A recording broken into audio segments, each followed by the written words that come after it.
오늘의 뉴스입니다. 호르무즈 해협 미국과 이스라엘만 공격한다. 미국의 국방장관이 공식 인터뷰에서 얘기한 내용입니다. 이게 왜 이런 뉴스가 나왔는지 오늘 그 내용을 잠깐 전달을 해드릴게요. 일단 먼저 이 뉴스가 왜 나왔는지를 알아야 됩니다. 우리가. 자, 트럼프 대통령이 자신의 소셜미디어에 이런 내용을 올렸어요. 많은 국가들, 특히 이란 호르무즈 해협 봉쇄 시도로 피해를 입은 국가들은 해협을 개방하고 안전하게 유지하기 위해 미국과 협력하여 군함을 파견할 것입니다. 라고 해서 지금 위에 보시면 뭐 한국, 그 다음에 중국, 일본, 뭐 프랑스, 영국 이런 5개국에다가 어떻게 해요? 니네도 군함을 좀 파견해 달라.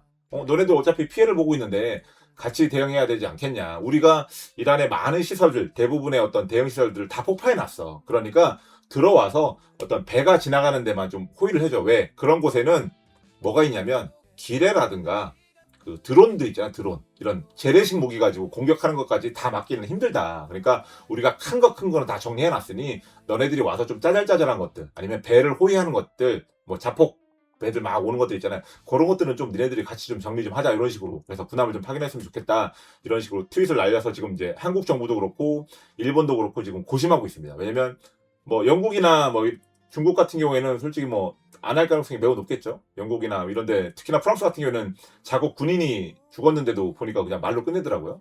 마크롱 대통령이. 그러니까 참전 안 할 생각인 것 같고, 특히나 중국 같은 경우에는 약간 친이란 성향입니다. 친이란. 오히려 이란이 공격받을 때 도와줄 거라고 생각했는데 약간 지금 쌩까고 있어서 이란이 약간 삐진 것도 있는데, 여기 이 상태에서 군함까지 파견해달라? 그렇게 할 리가 없죠. 그리고 지금 중국과 인도 선박은 이미 지나가고 있습니다. 이미. 그죠? 지나가고 있어요. 그래서 이제 한국하고 지금 문제는 일본이 문제예요. 왜? 우린 거절할 수 없거든. 미국의 요구를 거절할 수가 없거든. 명분도 있어. 왜냐면 우리나라는 직접적으로 공격하라는 건 참여 못하는 건 이제 미국도 알고 있어요.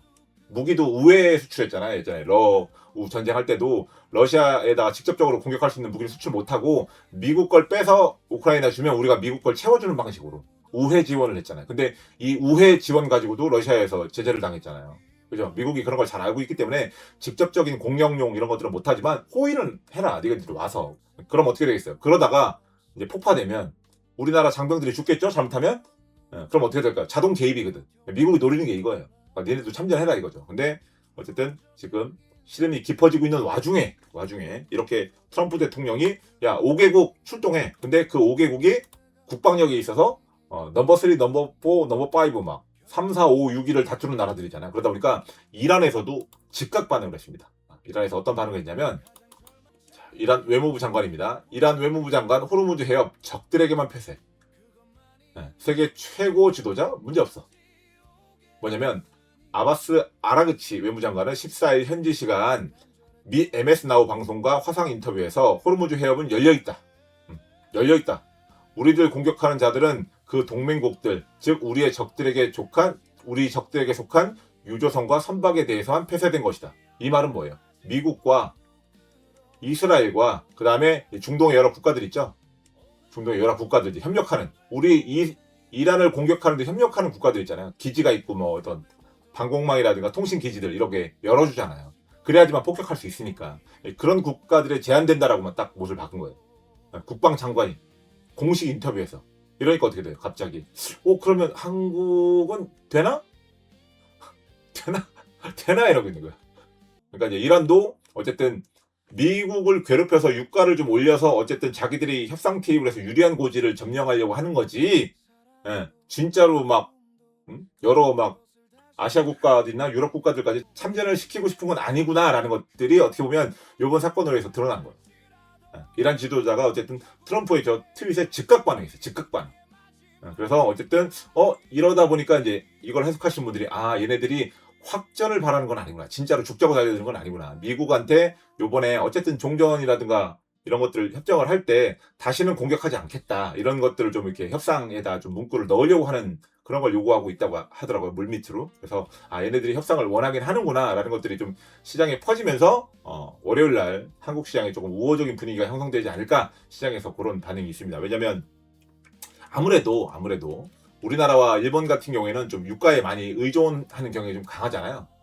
그죠? 유가에 의존하는 경향이 강하다 보니까 시장이 좀 한번 출렁했었죠. 거의 이틀 만에 순식간에 20% 정도 폭락을 했었는데 다시 지금 절반 정도는 반등을 했고 월요일 날부터 조금 중요한 순간이 오는데 이때 이제 위를 좀 고점을 트라이 한번 해볼 수 있지 않을까 전문가들의 조심스러운 어떤 진단이 나오고 있는 상황입니다. 그리고 여러분들이 그 전 세계 주가를 한번 모니터링을 해보셨는지 모르겠지만 이번에 유가가 폭등했을 때 여러분들 세계 지수 한번 보셨어요? 보셨습니까? 우리나라가 20% 빠질 때 중국 CSI 300이라 그러죠. 300 지수 이거 몇 퍼센트 빠졌는지 아시는 분? 고작 0.1% 빠졌습니다. 왜 이렇게 타격을 안 받았을까요? 아니 중국도 이란한테 원유 수입 많이 한다며. 지금이야 이제서야 중국 배는 지나가게 해준다라고 한 지 며칠 안 됐지만 호르무즈 해협을 봉쇄한다고 했을 때 우리나라 주가 폭락이 나왔을 때 이때는 같이 떨어졌어야지. 이때는 왜 안 떨어졌을까요? 중국이 본인들의 취약점을 잘 알고 있어요. 그리고 지금까지 엄청나게 많이 대응하고 있어요. 유류 사용 있죠, 유류. 그러니까 원유 사용을 극도로 줄이고 있대요. 그래서 최근 뭐 한 10년간 유류 사용을 줄인 비율이 한 30% 정도 된다고 합니다. 일단 제일 많은 게 차량이겠죠, 차량, 오토바이 뭐 이런 것들. 그죠? 그 다음에 이제 신재생. 지금 중국의 사막에 그 위성 영상 그 공개되고 막 뉴스에 한번 나오는 것들 여러분들 찾아보시면 장난 아닙니다. 사막에 뭐 시커먼 것들이 이렇게 막 부분 분대분대 있어요. 엄청나게 큰. 그죠? 이게 전부 다 태양광이거든요. 그래서 신재생 관련해서도 엄청나게 많이 대응을 하고 있어서 중국이 생각보다 많이 타격을 입지 않을 것이다 라는 시장이 지배적이면서 중국은 사실상 요번에 이란 그 유가 파동 때 거의 타격을 입지 않았어요, 주가가.